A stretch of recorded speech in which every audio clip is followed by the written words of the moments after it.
जय श्री कृष्ण। श्रीमद् भगवद गीता के अध्याय 12 की शुरुआत करते हैं। श्रीमद् भगवद गीता अध्याय 12 भक्ति योग। श्लोक नंबर 1 का अर्थ।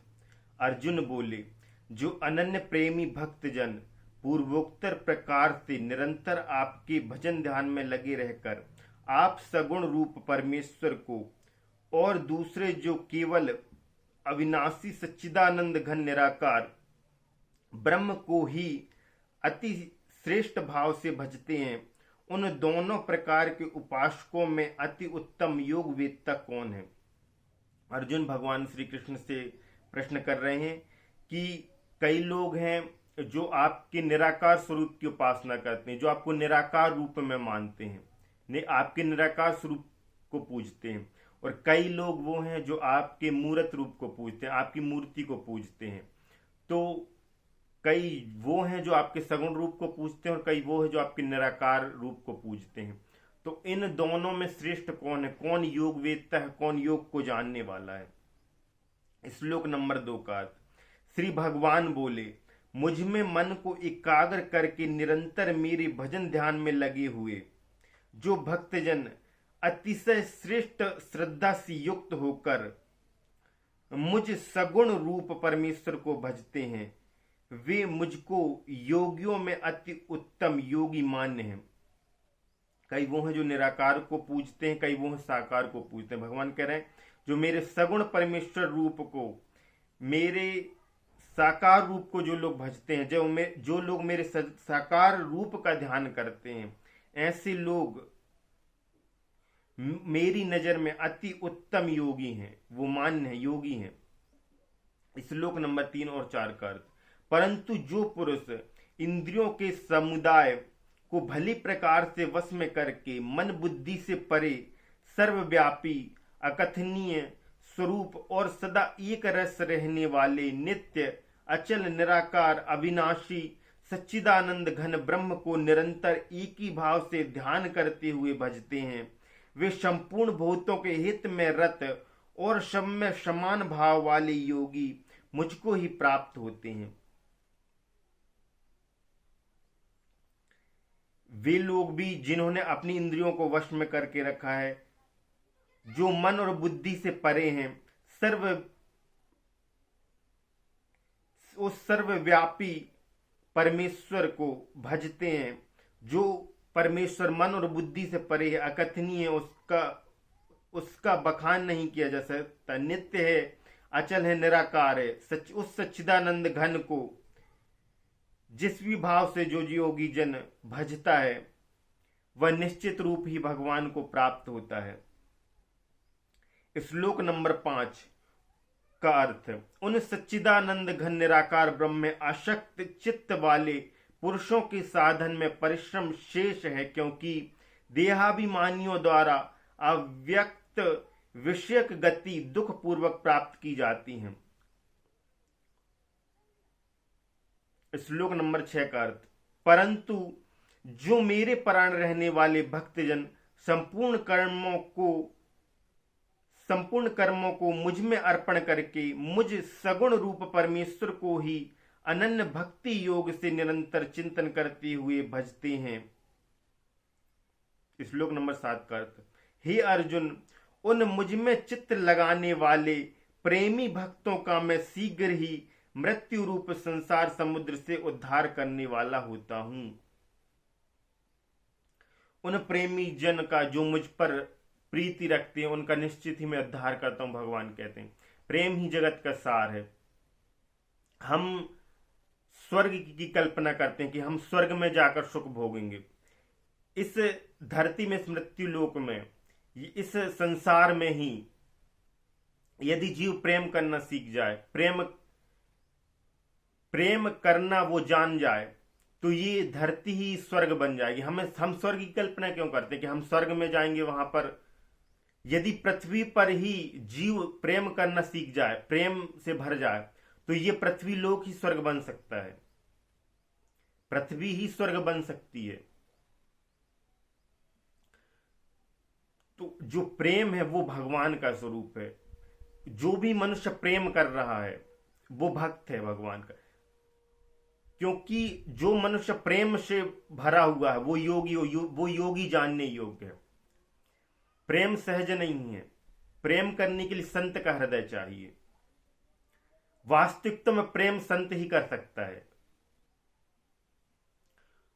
तो जो भी मनुष्य प्रेम कर रहा है उसको योगी जानो, वो योगी है। प्रेम से भरा है जो जीव वो योगी के समान है। वास्तविकता में योगी ही, संत ही प्रेम कर सकते हैं। तुलसीदास जी जैसे लोग ही प्रेम कर सकते हैं। तुलसीदास जी के जीवन की कथा है कि उनको अपनी पत्नी में बहुत अधिक प्रेम था। उनके अंदर पत्नी के प्रति बहुत अधिक प्रेम था, प्रेम की भावना थी उनके अंदर। वो अपनी पत्नी से बहुत प्रेम करते थे।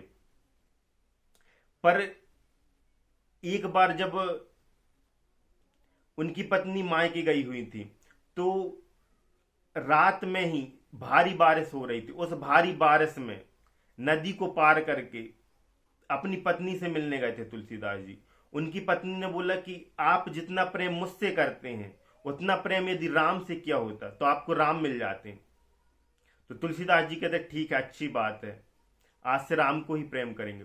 तो जो संत होते हैं वो संसार में प्रेम ढूंढते हैं। पहले संसार में जब उनको प्रेम नहीं मिलता, वहां से ठुकराए जाते, तो वो भगवान से प्रेम करते हैं।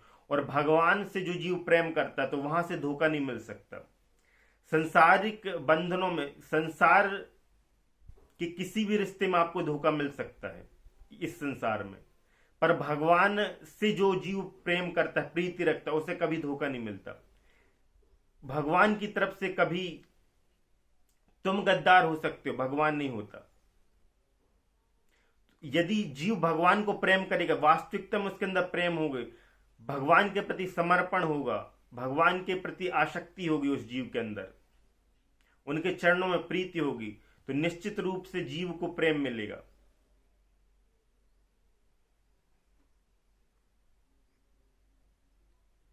तो भगवान वही कह रहे हैं कि हे अर्जुन, उन मुझ में चित्त लगाने वाले प्रेमी भक्तों का मैं शीघ्र ही मृत्यु रूप संसार समुद्र से उद्धार करने वाला हूं।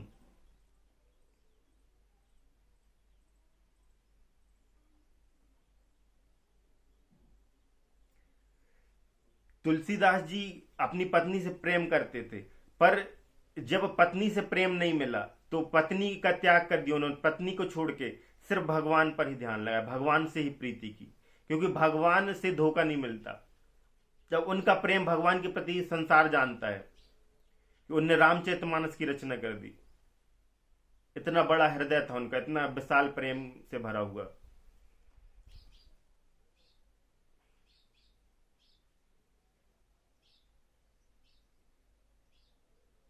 जो मनुष्य प्रेम से भरा हुआ उसको छोटी सी भी बात भी बुरी लग सकती, तो उतनी सी बात तुलसीदास जी को बुरी लग गई, क्योंकि सामने वाले के प्रति उनके अंदर प्रेम की भावना थी, उनसे प्रीति थी। इसलिए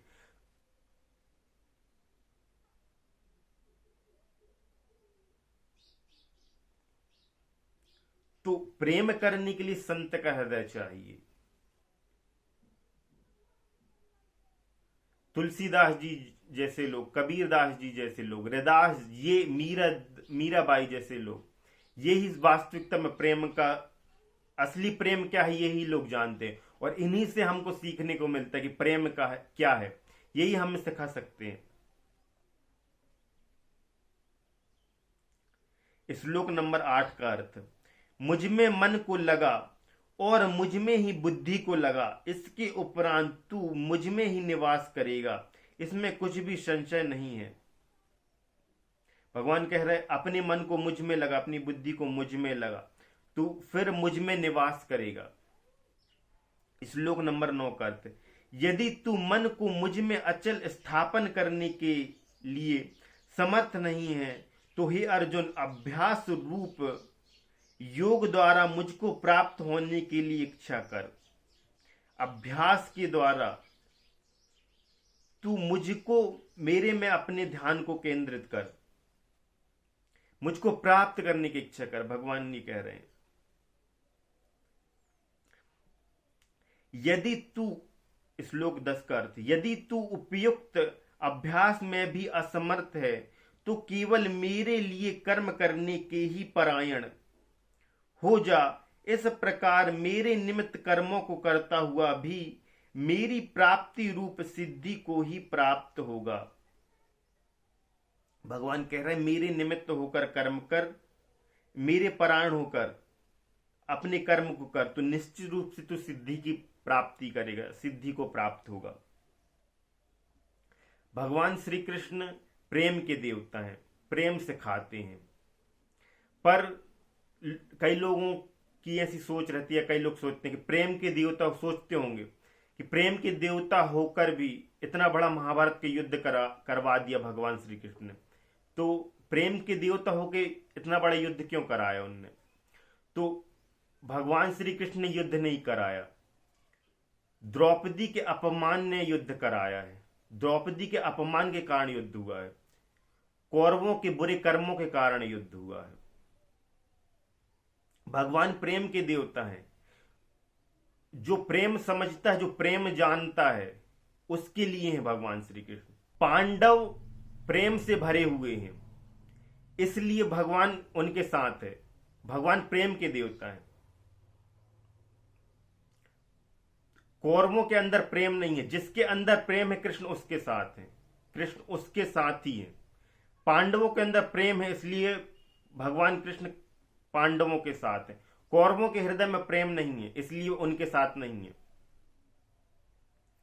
तो भगवान ने युद्ध नहीं कराया, लोगों के कर्मों ने, लोगों के स्वभाव ने,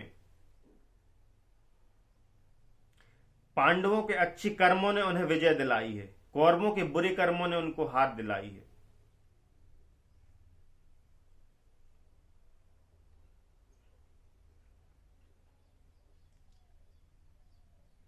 श्लोक नंबर 11 का अर्थ, यदि मेरी प्राप्ति रूप योग के आश्रित होकर उपयुक्त साधन को करने में भी तू असमर्थ है, तो मन बुद्धि आदि पर विजय प्राप्त करने वाला होकर सब कर्मों के फल का त्याग कर।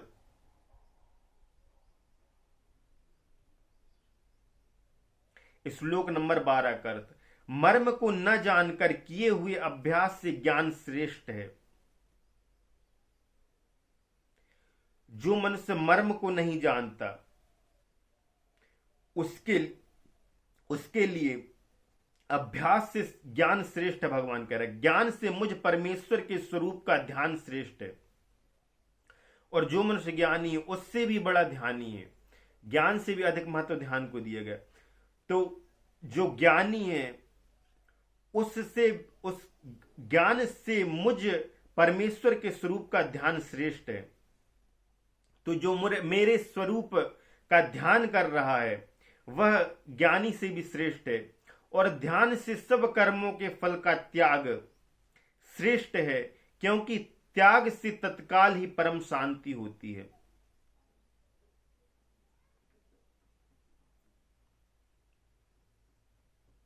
भगवान कह रहे ध्यान से भी श्रेष्ठ है कर्मों के फल का त्याग कर देना, कि मैं जो कर्म कर रहा हूं इससे बदले में मुझे क्या फल मिलेगा, इसकी आशा छोड़ देना। आशा रहित होकर कर्म करना, आसक्ति न रखना फल में, कर्म करना, फल की इच्छा न करना, कर्मों के फल का त्याग करना उससे भी श्रेष्ठ है। क्योंकि यदि हम कर्मों के फल की त्याग कर देते हैं तो उसी क्षण त्याग से हमें क्या है, परम शांति का अनुभव होता है, परम शांति को हम प्राप्त होते हैं। श्लोक नंबर 13 और 14 का अर्थ, जो पुरुष सब भूतों में द्वेष भाव से रहित, स्वार्थ रहित, सबका प्रेमी और हेतु रहित दयालु है, तथा ममता से रहित, अहंकार से रहित, सुख दुखों की प्राप्ति में क्षम और क्षमावान है, अर्थात अपराध करने वाले को भी अभय देने वाला है, तथा जो योगी निरंतर संतुष्ट है, मन इंद्रियों सहित शरीर को वश में किए हुए है और मुझ में दृढ़ निश्चय वाला है, वह मुझ में अर्पण किए हुए मन बुद्धि वाला मेरा भक्त मुझको प्रिय है। भगवान कह रहे हैं मुझे कैसा भक्त प्रिय है, कौन प्रिय है? देखो, जो पुरुष सब भूतों में द्वेष भाव से रहते हैं, जो समस्त सृष्टि के जो भी जीव हैं, जो भी पदार्थ हैं, उनमें किसी भी प्रकार से द्वेष नहीं रखता, द्वेष की भावना किसी जीव के प्रति जिसके अंदर द्वेष की भावना नहीं है, वह जीव स्वार्थ रहित, सबका प्रेमी, जिसका स्वार्थ नहीं है और जो सबका प्रेमी है, सबसे प्रेम रखता है और हेतु रहित दयालु है, जिसके हृदय में दया है, जो दयालु भाव का है, दयालु स्वभाव वाला मनुष्य है वह, तथा ममता से रहित, अहंकार से रहित, जिसके अंदर ममता नहीं है, अहंकार से रहित, जो अहंकार नहीं करता, जिसके अंदर ईगो नहीं है कि मैं श्रेष्ठ हूं या मैं वो या मैं ये, तो जिसके अंदर अहंकार नहीं, वो भगवान को प्रिय है। सुख दुखों की प्राप्ति में शम, जो सुख आए उसमें भी शम रहता है, बहुत अधिक उत्साहित नहीं हो जाता, बहुत ज्यादा बावला नहीं हो जाता सुख में, और दुख आने पर भी बहुत ज्यादा परेशान नहीं होता, उस समय में भी बावला नहीं होता, दोनों स्थितियों में सम भाव से रहता है। सुख में भी वो स्थित प्रज्ञ बना रहता है, दुख आने पर भी कि ये चले जाएंगे, दुख के भाव में भी सम रहता है, उस स्थिति में भी वह स्थित प्रज्ञ रहता है। तो वह व्यक्ति भगवान को प्रिय है। और क्षमावान, जो दूसरों को क्षमा करना जानता है, तथा अपराध करने वाले को भी अभय देने वाला है। जो अपराधी है उसको भी भयभीत नहीं करता कि तू पापी है, उसको उसके पाप को नहीं दिखाता कि तू पापी है, तू पीड़ा को प्राप्त हो गया या दुख को प्राप्त हो गया, मतलब उसको भी भयभीत नहीं करता, उसको भी अभय देता है कि जो पापी है वो भी उसकी वाणी को सुनकर वो भी अभय को प्राप्त हो, ऐसी उसकी सोच रहती, उसको भी भयभीत नहीं करना चाहता वो। तो ऐसा जीव भगवान को प्रिय है। तो जो मनुष्य अपराधी है उसको भी, वो मनुष्य भी उसके समीप जाकर अभय को प्राप्त हो जाता है, इस प्रकार का स्वभाव होता है उसका।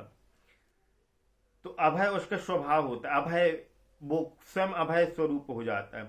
तो अपराधी को भी जो अभय देता है, ठीक है, भयभीत नहीं करता। तथा जो योगी निरंतर संतुष्ट है,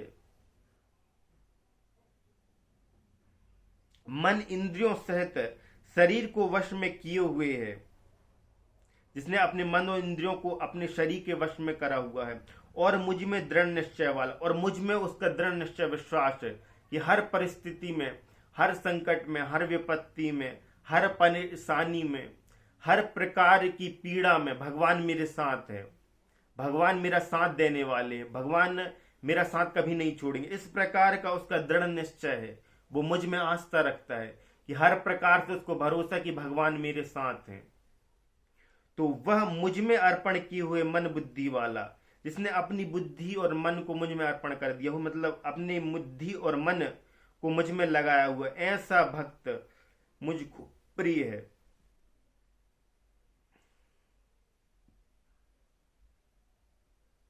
श्लोक नंबर 15 का अर्थ, जिसमें कोई भी जीव उद्वेग को प्राप्त नहीं होता और जो स्वयं भी किसी जीव से उद्वेग को प्राप्त नहीं होता, तथा जो हर्ष अमर्ष दूसरों की उन्नति को देखकर संताप होने का नाम अमर्ष है। कई लोग दूसरों की उन्नति देखकर अमर्ष को प्राप्त होते, संताप दूसरी की उन्नति को देखकर दुखी होते हैं, दूसरा सुखी है तो यह देखकर लोग दुखी होते हैं। इस प्रकार के लोग भी हैं संसार में, जो दूसरी की उन्नति से परेशान हो जाते हैं, अपने आप को दुखी महसूस करते हैं, तो उसको अमर्ष कहा गया है। दूसरी की उन्नति को देखकर संताप होने का नाम अमर्ष है। भय और उद्वेगादि से रहित है वह भक्त मुझको प्रिय है।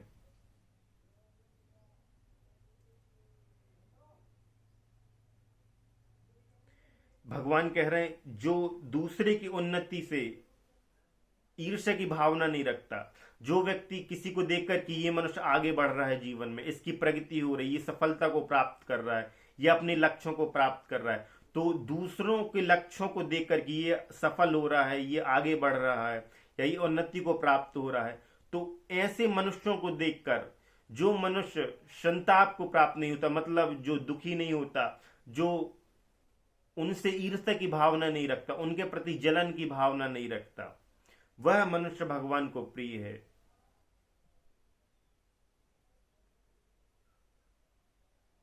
श्लोक नंबर 16 का अर्थ, जो पुरुष आकांक्षा से रहित, बाहर भीतर से शुद्ध, चतुर, पक्षपात से रहित और दुखों से छूटा हुआ है, वह सब आरंभों का त्यागी मेरा भक्त मुझको प्रिय है। भगवान कह रहे जो मनुष्य मुझको प्रिय है उसके गुण सुनो, वो कैसा होता है? जिसकी कोई आकांक्षा नहीं है। ये संसार है, हर जीव की आकांक्षा है। इस अवस्था में पहुंचना बड़ा कठिन है जहां पे मनुष्य की आकांक्षाएं ना हो।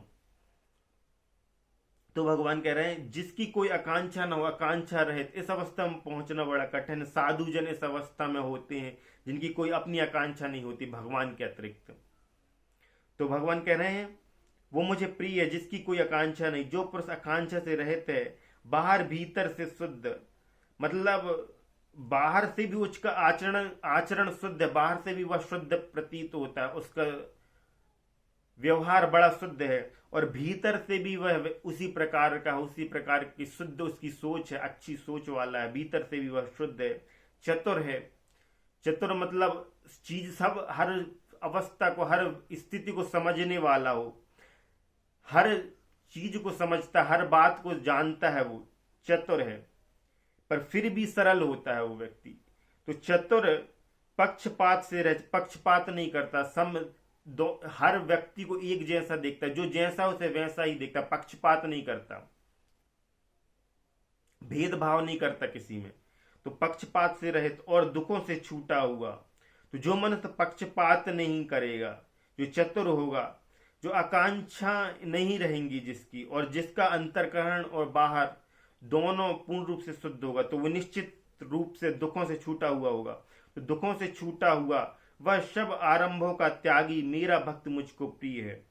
तो वह भक्त मुझको अति प्रिय है, भगवान कह रहे हैं। श्लोक नंबर 17 का अर्थ, जो न कभी हर्षित होता है, न द्वेष करता है, न शोक करता है, न कामना करता है, तथा जो शुभ और अशुभ संपूर्ण कर्मों का त्यागी है, वह भक्ति युक्त पुरुष मुझको प्रिय है।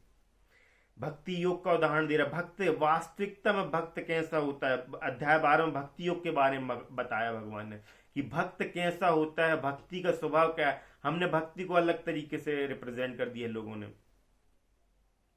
कि हम भक्ति कर रहे हैं किसी देवता के, दूसरों को दिखाएंगे तभी वो भक्ति कहलाएगी। ऐसा नहीं है कि आप भक्ति कर रहे हैं, आप संसार को दिखाएं कि मैं भक्त हूं या मैं भक्ति कर रहा हूं, ये जरूरी नहीं है। आपका आपके भगवान के प्रति समर्पण होना चाहिए, आपका आपके भगवान से संबंध होना चाहिए। दुनिया देखे ना देखा, उससे क्या करना है, आपको भगवान को प्राप्त करना, ना कि संसार को। तो संसारिक लोग, समाज के लोग को दिखाना कि मैं भक्त हूं, ये जरूरी नहीं है। आपका भगवान जाने कि आप उनके भक्त हो, ये पर्याप्त है। भगवान नहीं चाहते कि आप दिखावा करें संसार के सामने कि आप उनके भक्त हैं। भगवान को कुछ नहीं चाहिए, भगवान इन सब चीजों से बहुत ऊपर है। भगवान भक्त का समर्पण देखते बस। जिस प्रकार प्रेमी और प्रेमिका होते हैं, उनको संसार से मतलब नहीं होता कि वो आपस में प्रेम करना ही ये दुनिया जाने, नहीं, उनको कोई मतलब नहीं। वो अपने आप में उन दोनों को एक दूसरे से प्रेम है, ये पर्याप्त है। इसी प्रकार से भक्त और भगवान का प्रेम होता है, दास और स्वामी का प्रेम होता है। वो दो, भगवान ये जानते हैं कि उनका भक्त उनसे प्रीति रखता है, उनके चरणों में प्रीति रखता है, और भक्त जानता है कि भगवान की मेरे ऊपर अनुकंपा है, भगवान का मेरे ऊपर आशीर्वाद है। इस प्रकार भक्त और भगवान एक दूसरे को जानते। संसार को जरूरी नहीं कि आप दिखाएं, ठीक है। तो इसमें भगवान ने वास्तविकता में भक्ति योग के बारे में बताया कि वास्तविकता में भक्ति कैसी होती है। भक्ति मीरा की तरह की जाती है, भक्ति कबीर की तरह की जाती है, रैदास की तरह की जाती है, तुलसीदास जी की तरह की जाती है। श्लोक नंबर 18 का अर्थ, जो शत्रु मित्र मान अपमान में सम है, तथा सर्दी गर्मी और सुख दुखादि द्वंद्वों में सम है, और अशक्ति से रहित है। भगवान कह रहे हैं जो शत्रु मित्र दोनों को एक जैसा देखता है, मान और अपमान में सम रहता है। जब जैसे कहीं अपमान हो गया तो दुखी नहीं होता, अपमान, और मान में भी बहुत अधिक हर्षित नहीं होता वो। तुमने उसका सम्मान किया, अच्छी बात है, अपमान भी कर दिया तो भी वो सम में रहे, दोनों अवस्था में सम रहता है। मान अपमान में सम है तथा सर्दी गर्मी सुख दुख आदि, सर्दी में भी गर्मी में भी कैसी ही परिस्थिति आए, सब में समभाव को प्राप्त होता है। जो दुख और सुख ये द्वंद्व है, इनमें भी सम रह पाता है जो जीव। सुख में बहुत अधिक बावला नहीं हो जाता या बहुत अधिक हर्षित नहीं हो जाता, और दुख में भी बहुत अधिक टूटता नहीं है, दुखी नहीं होता, दोनों में समभाव को प्राप्त हो पाता है जो जीव, और आसक्ति से रहित होता है। श्लोक नंबर 19 का अर्थ, जो निंदा स्तुति को समान समझने वाला है।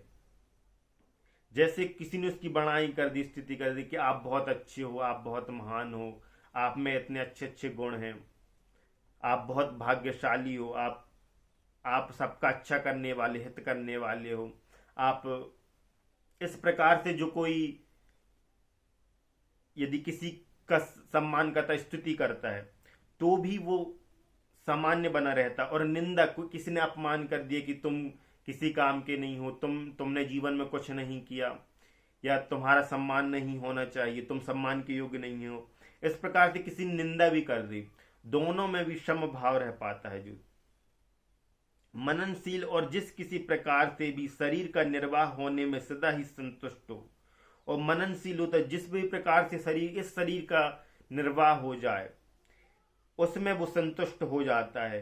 रहने के स्थान में ममता और आसक्ति से रहित है। जिस स्थान में वह रहता है वहां पे ममता उसके अंदर नहीं। ममता एक प्रकार का आकर्षण है, लोभ है। यदि आपके अंदर ममता रहेगी बहुत अधिक तो आप बंधन में बंध जाओगे। जिस जीव के प्रति आपके अंदर ममता है उससे बंधन बन गया आपका, तो वो चीज आपको आकर्षित करेगी, फिर आप भगवान पर ध्यान नहीं लगा पाते, भगवान के समीप नहीं रह पाते। तो इसलिए ममता के बारे में कहा है कि रहने के स्थान में ममता और आसक्ति से रहता, आसक्त नहीं है जो जीव, ठीक है, वह स्थिर बुद्धि। अब जिसके अंदर आसक्ति नहीं होगी तो स्वाभाविक सी बात है उसकी बुद्धि कैसे होगी, स्थिर होगी। मनुष्य की बुद्धि अस्थिर है, इसके पीछे कारण क्या है? बहुत अधिक आसक्ति है, दुनिया भर की बात है उसके दिमाग में चल रही, ये वो, मेरा ये काम कैसे होगा, वो काम कैसे होगा, वो काम मेरा अटका हुआ है, या मुझे वहां जाना है, मैं अभी सफल नहीं हूं, मुझे सफल होना है, मैं असफल हूं। इस प्रकार की बहुत सी उसके अंदर आकांक्षा चलते रहते, द्वंद्व चलते रहते, प्रश्न चलते रहते हैं, और लोगों को देख देख कर, आसपास के माहौल को देख देख कर वो मंथन करता रहता है, उन्हीं के बारे में सोचता रहता है, समाज की ही चिंता करता रहता है, दुनिया भर की बातें उसके अंदर चलती रहती हैं। तो आसक्ति के कारण इस प्रकार की व्यक्ति की मनोदशा होती है। जब आसक्ति नहीं रहेगी तो स्वाभाविक सी बात है उस मनुष्य की बुद्धि कैसे हो जाएगी, स्थिर हो जाएगी। इसलिए साधु जनों की बुद्धि कैसी होती है, स्थिर होती है, वो एकांतवासी होते हैं। तो भगवान कह रहे बा स्थिर बुद्धि भक्तिमान पुरुष मुझको प्रिय है, ऐसा पुरुष मुझको प्रिय है। श्लोक नंबर 20 का अर्थ, परंतु जो श्रद्धा युक्त पुरुष मेरे परायण होकर इस ऊपर कहे हुए धर्ममय अमृत को निष्काम प्रेम भाव से सेवन करते हैं, वे भक्त मुझको अतिशय प्रिय हैं। जो प्रेम से भरे हुए, श्रद्धा, जिनकी भगवान पर श्रद्धा, जो प्रेम से भरे हुए, जो भगवान पर विश्वास रखते हैं, उनका विश्वास भगवान नहीं तोड़ते। वास्तविकता में जो भगवान के सच्चे भक्त हैं, ऐसे भक्त भगवान को अतिशय प्रिय हैं। इसलिए भगवान ने भक्ति योग का उदाहरण दिया। भक्ति सबसे, यहाँ पे भक्ति योग को सर्वश्रेष्ठ बताया भगवान ने। ऐसा भक्त मुझको अतिशय प्रिय है। ओम तत्सदिति श्रीमद् भगवद गीता सूपनिषत्सु ब्रह्म विद्यायाम योग शास्त्रे श्री कृष्ण अर्जुन संवादे भक्ति योगो नाम 12वां अध्याय। यहाँ श्रीमद् भगवद गीता के अध्याय 12 की समाप्ति होती है। यहाँ पर श्रीमद् भगवद गीता का अध्याय 12 संपूर्ण होता है। जय श्री कृष्ण।